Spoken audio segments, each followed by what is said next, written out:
There's currently a civil war going on between the progressive and centrist wings of the Democrat Party, and the GOP has been dealing with its own identity crisis under the rise of Trumpism.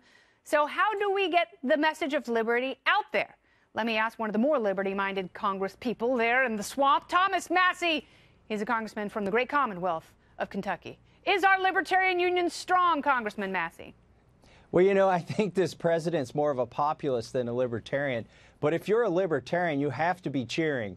Everything you said in the State of the Union is absolutely correct. I would add to his libertarian legacy is the appointment of over a dozen interventionist judges that don't legislate from the bench. No, they're not activists. So that's going to be an endearing legacy. But I think you nailed it. His biggest legacy for libertarians, if he can pull it off, if he can get rid of all of those advisors who are trying to stop him from doing this, is to get out of all the wars around the globe that we shouldn't be in, that are not in America's best interests. And they're very expensive. And, some of these places we've been in for decades, when you look at some of the bases we have all around the world, is that really necessary for sustaining peace and freedom in this postmodern age?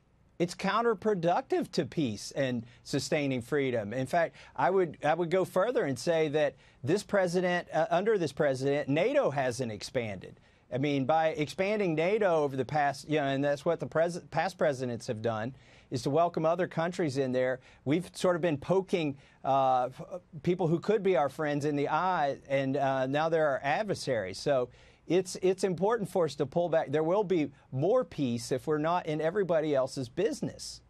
Yes, and that brings me to Venezuela. I touched on it a little bit, and I know this is a sticking point because I know there are people who want to stand up for freedom, but if you look at Afghanistan, it's not hard to see how a well-intentioned incursion can creep into something that is now going into its 18th year.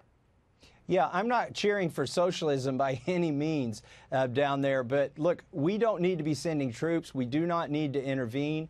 I've got faith in the people down there. And by the way, if you do the work for them, then they're not going to be able to sustain it. I mean, they need to take their country back, and that's what they're doing.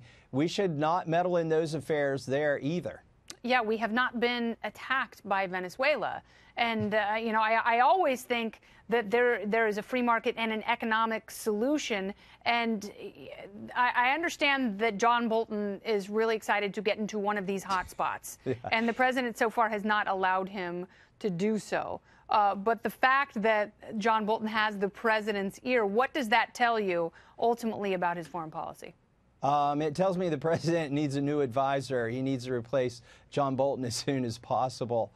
Look, if we're scoring this on a libertarian scorecard, the top of the deep state is gone. Look, the FBI was trying to run our government. That's not a democracy. I mean, it's almost a banana republic, and 5 or 6 of the top people at the FBI are gone now.